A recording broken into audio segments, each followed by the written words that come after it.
Hello, this is Jackson. Welcome to the Qtum video blog.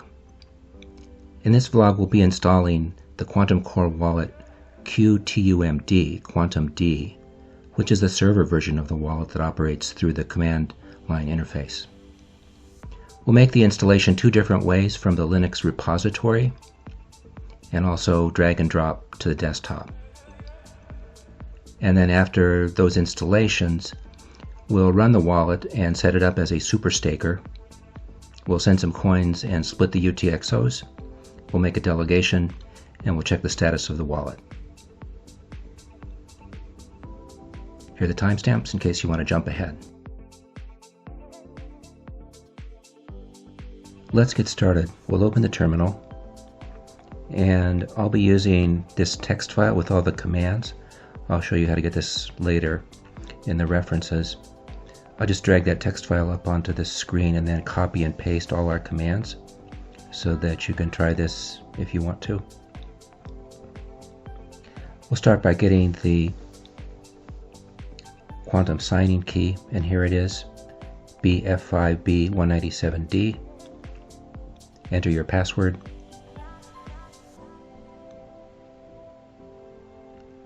This will say imported the first time you do it. Next, we change to root.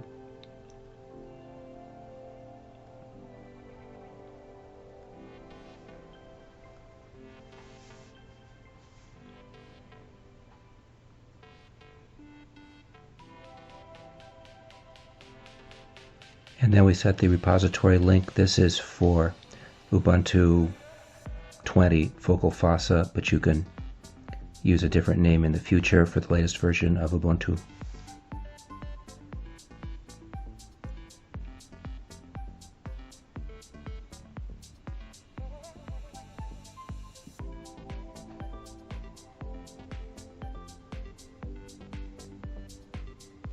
Now we can go ahead and download and install Qtum, the executable files.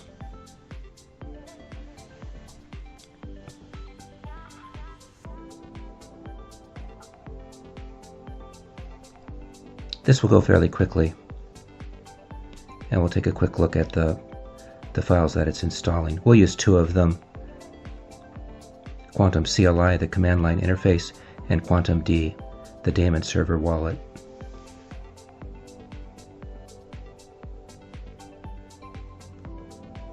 Which are the first two here. We'll look at these some more.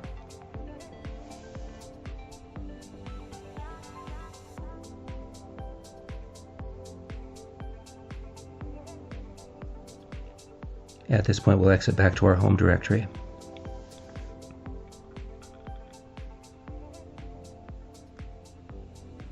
And we'll be able to run these programs because their directory is installed in the path.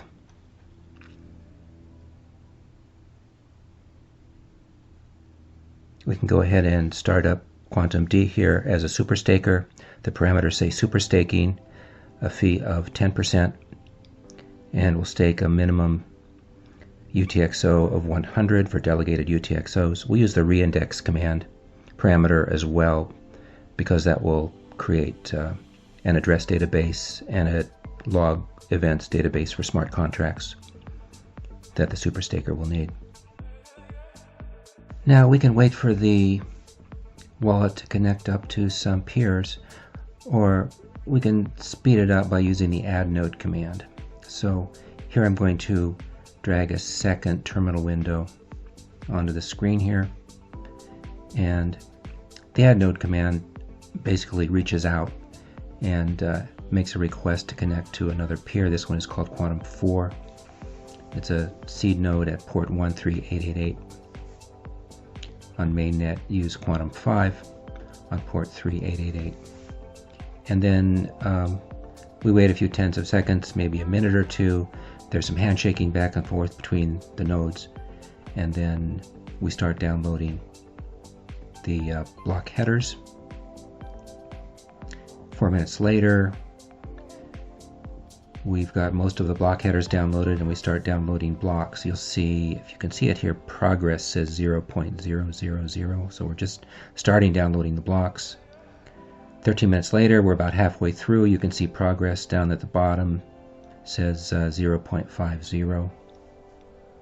And then another 20 minutes later, we're near the end. We've got most of the blocks downloaded, a little over half an hour. Time to sync your wallet depends mainly on the write speed of your disk. This is a fairly fast Linux machine.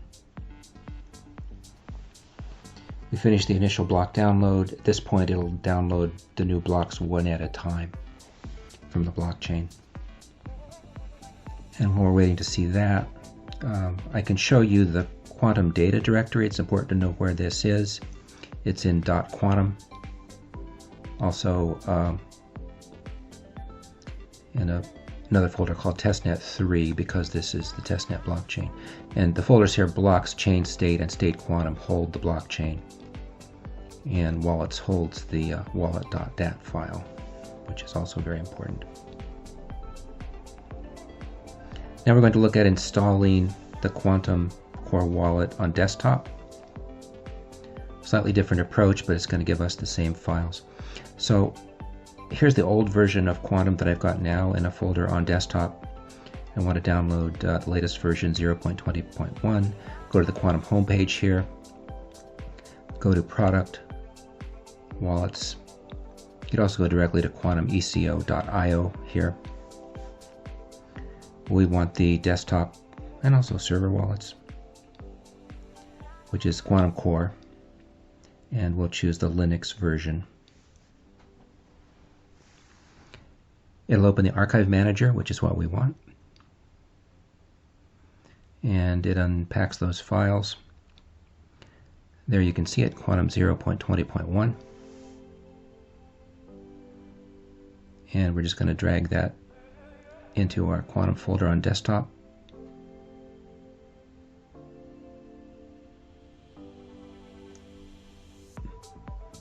Come on, get in there. Okay, and if we look into this folder, it's the same executables that we got before from the repository. It's the same files. Next, we're going to go ahead and launch qtumd as a super staker. We're going to send coins to it, split UTXOs, and give it a delegation, and just walk through all that.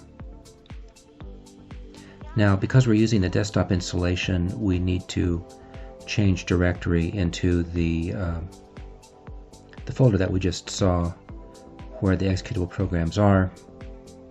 That's on the desktop.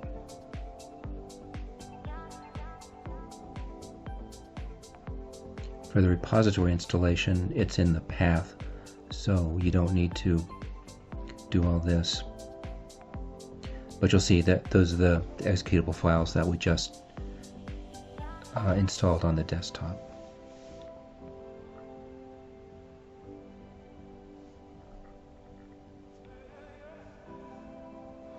With this approach, we'll use the / prefix on our executable files and commands, just to tell the system to look in the current directory that we're in for that file, not to search the path. And it's the same parameters that we used previously. We're also going to go through and add a node just to speed things up. I'll open a second window, and again, because we're in that desktop location, we'll need to change directory over to where those executable files are. Just let me get that set up here.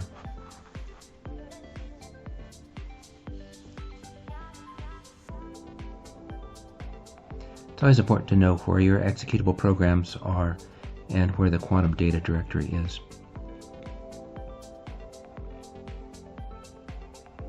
Alright, now we're ready to use that add node command. This is going to tell the wallet to make a peer connection to this seed node Qtum 4 on port 13888.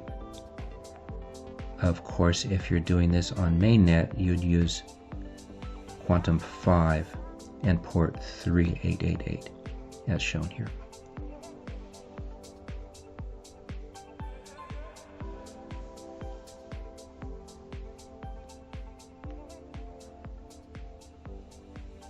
So we're back on our first window now where the wallet is running, and it's negotiating with that other peer, going back and forth. And once it makes this first peer connection, it'll start adding other peers and keep track of them with the peers.dat file. So you only need to do this one time, if at all, when you're starting up, if you want to move things along. There it's starting to sync the headers, and to save time, we're not going to show that whole sequence again.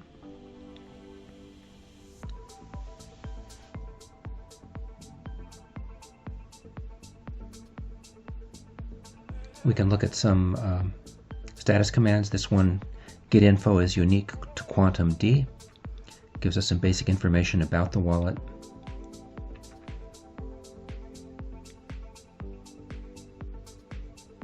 Says it's version 0.20.1, which is what we want. Blocks and headers are the same here, which means this wallet is fully synced. It's also at 0.999, so I'd let it sync all the way before we resume. It has 11 peer connections here. The default is 10, plus we added one, and the balance is 0. So let's send some testnet coins to this wallet. And to do that, we need to get the receiving address. The wallet keeps 1,000 addresses starting out, and we just want one of those to use for our super staker. So we'll use the get new address command. This default will give us a legacy quantum address starting with a capital Q on mainnet and a lowercase q here on testnet. And there you see it, it's QC8MQ. And I'm going to copy this and fill in our commands file because I know we're going to want to use this address later on when we split UTXOs in a few minutes here. And then also when we check the delegations for our staker. So I'll just paste it in to our commands file and save that. And now we're ready to go.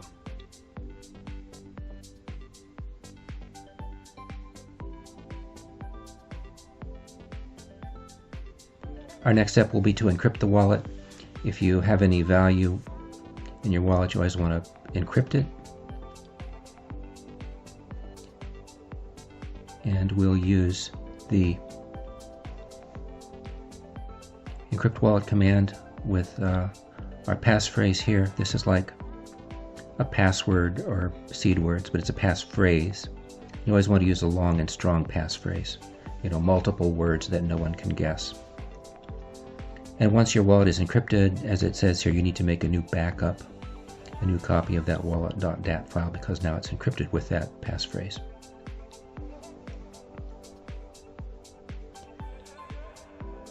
Now I didn't show this command, but I did a list unspent, and it told me that there was a UTXO, a single coin of size 1001, which is the amount of quantum I sent to this wallet.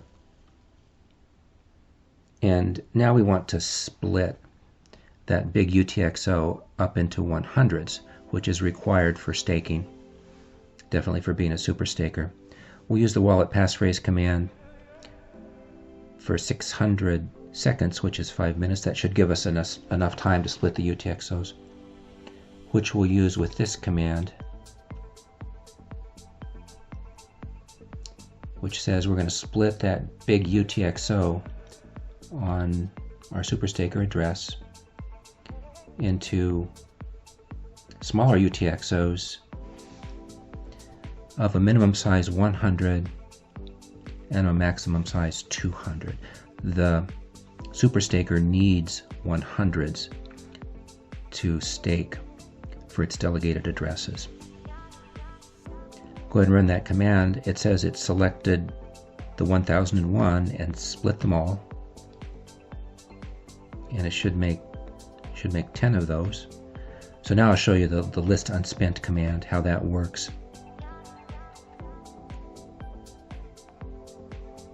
Instead of one big UTXO, we should see 10 of them now.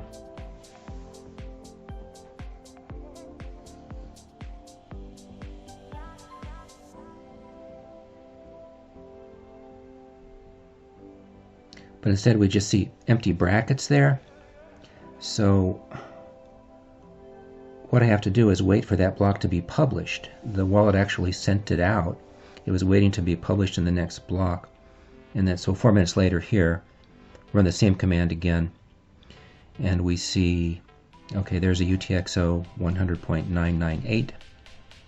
And there's the second one, third one, fourth one, fifth one, sixth one, seventh one, 8, 9, 10. So we've got 10 UTXOs of 100, which is what we want for running the super staker.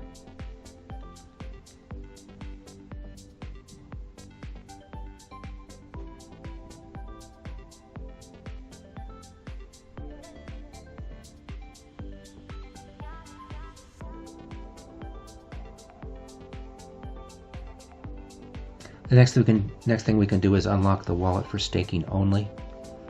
This is really the last step with our super staker. Then we can put it to work.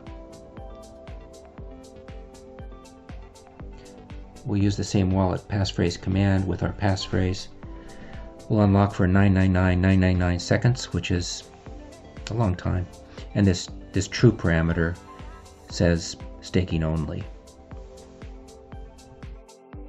Next, we're going to check the delegation that I sent to this wallet. And we pasted the staker address in before, so we're all ready to go here.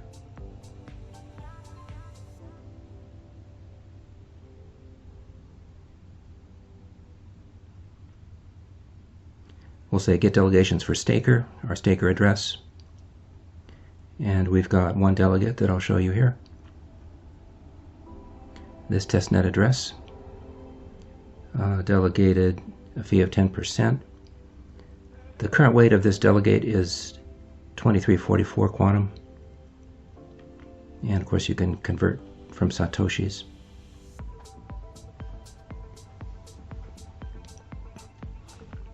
We can monitor the staker with these two commands. There's many others as well. Get wallet info will give us some basic information about the wallet.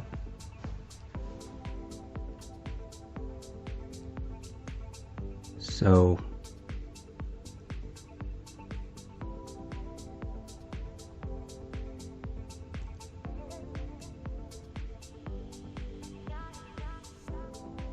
we can see the balance is 1000.998 Qtum. No stake committed. We haven't won any block rewards yet. And it's unlocked until this time, which is in about 2 years.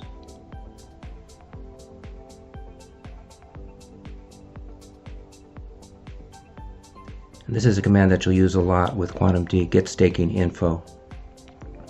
Gives us the status of the staking operations of the wallet.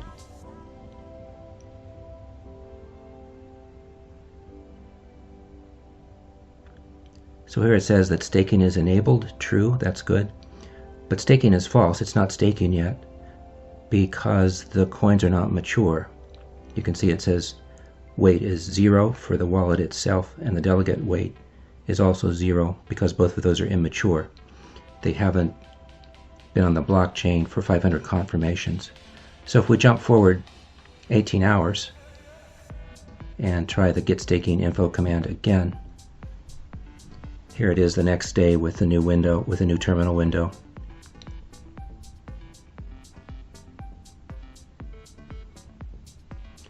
Those coins should have matured by now, the UTXOs, and so we'll see if the wallet is staking now.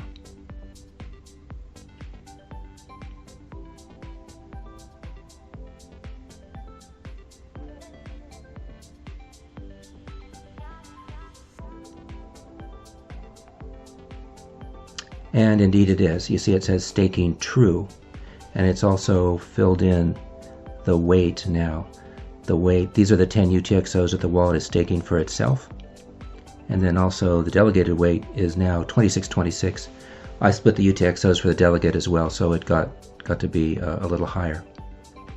And the expected time is 1:52.610 seconds, which is about 42 hours on testnet.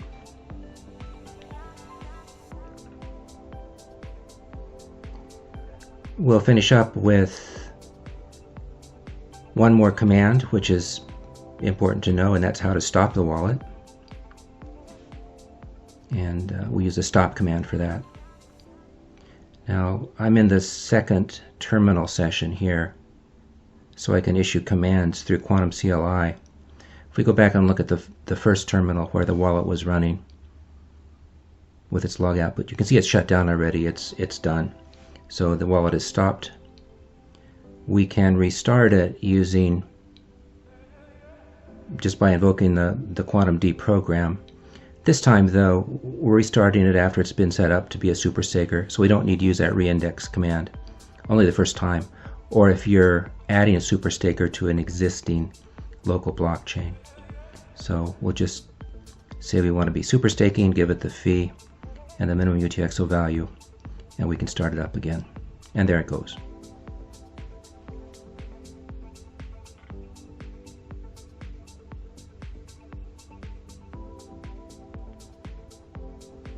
And it should run just fine now. Just have to wait for those block rewards to come in. And a few references to finish up here. The main one is the text blog, which has the command files. You can copy and paste those into a text file. You can find that at qtum-tech.info/QSC. And these other links here give more information. I'll also put these below the video here. And thanks for watching.